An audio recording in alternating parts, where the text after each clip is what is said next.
ನಮಸ್ಕಾರ boss. Welcome to unfold AI. Holi ಅಂದ್ರೆ ನಮಗೆಲ್ಲ ಬಣ್ಣಗಳ ಹಬ್ಬ, ಫುಲ್ ಮಜಾ ಮಾಡೋ ದಿನ.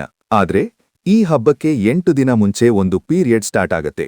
ಅದೇ ಹೋಳಾಷ್ಟಕ.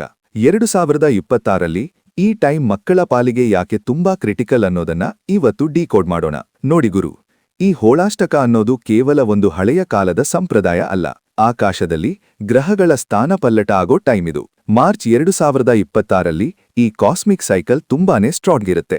ಮಕ್ಕಳಿಗೆ ಯಾಕೆ ಇದು ಡೈರೆಕ್ಟ್ ಆಗಿ ಎಫೆಕ್ಟ್ ಆಗತ್ತೆ ಅಂದ್ರೆ, ಚಿಕ್ಕ ಮಕ್ಕಳಲ್ಲಿ ಆಲ್ಫಾ ವೇವ್ಸ್ ಅಥವಾ ಬ್ರೈನ್ ಎನರ್ಜಿ ತುಂಬಾ ಆಕ್ಟಿವ್ ಇರುತ್ತೆ. ಈ 8 ದಿನಗಳಲ್ಲಿ ಸುತ್ತಮುತ್ತಲಿನ ಪರಿಸರದಲ್ಲಿ ನಕಾರಾತ್ಮಕ ಶಕ್ತಿಗಳು ಅಥವಾ ನೆಗೆಟಿವ್ ವೈಬ್ಸ್ ಜಾಸ್ತಿ ಇರುತ್ತೆ ಅಂತ ನಮ್ಮ ಹಿರಿಯರು ಹೇಳ್ತಾರೆ.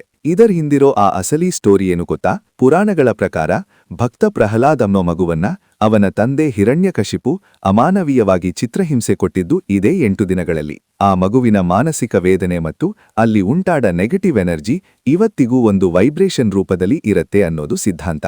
ಇನ್ನು ಸೈನ್ಸ್ ಕಡೆ ಬಂದ್ರೆ, ಈ ಪರ್ಟಿಕ್ಯುಲರ್ ಟೈಮಲ್ಲಿ ಭೂಮಿ ಮೇಲೆ ಬೀಳೋ ಸೂರ್ಯನ ಕಿರಣಗಳ ತೀವ್ರತೆ ಮತ್ತು ಕಾಸ್ಮಿಕ್ ರೇಸ್ ಚೇಂಜ್ ಆಗತ್ತೆ. ಇದರಿಂದ ಮಕ್ಕಳ ಕಾನ್ಸಂಟ್ರೇಷನ್ ಕಮ್ಮಿ ಆಗೋದು, ಕಿರಿಕಿರಿ ಮಾಡೋದು ಅಥವಾ ವಿಚಿತ್ರವಾಗಿ ವರ್ತಿಸೋದು ನಾವು ನೋಡ್ತೀವಿ.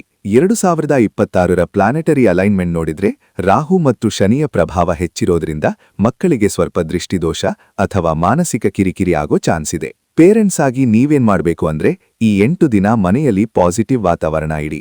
ಮಕ್ಕಳನ್ನ ಆದಷ್ಟು ಗಲಾಟೆ ಇರೋ ಜಾಗದಿಂದ ದೂರ ಇಡಿ. ಪ್ರೀತಿಯಿಂದ ಅವರ ಜೊತೆ ಟೈಮ್ ಸ್ಪೆಂಡ್ ಮಾಡಿ. ಈ ಇನ್ಫಾರ್ಮೇಶನ್ ಪ್ರತಿಯೊಬ್ಬ ಪೋಷಕರಿಗೂ ತಲುಪಬೇಕು. ಯಾಕಂದ್ರೆ ಈ ಮ್ಯಾಟರ್ ಬೇರೆ ಎಲ್ಲೂ ನಿಮ್ಗೆ ಸಿಗಲ್ಲ. ಈ ಬಗ್ಗೆ ನಿಮ್ಮ ಅಭಿಪ್ರಾಯ ಏನು ಅಂತ ಕಾಮೆಂಟ್ ಬಾಕ್ಸಲ್ಲಿ ತಿಳಿಸಿ. ಇಂತಹ ಮತ್ತಷ್ಟು ಇಂಟ್ರೆಸ್ಟಿಂಗ್ ವಿಡಿಯೋಗಳಿಗಾಗಿ ಅನ್ಫೋಲ್ಡ್ ಎಐ ಚಾನೆಲ್ ಸಬ್ಸ್ಕ್ರೈಬ್ ಮಾಡಿ.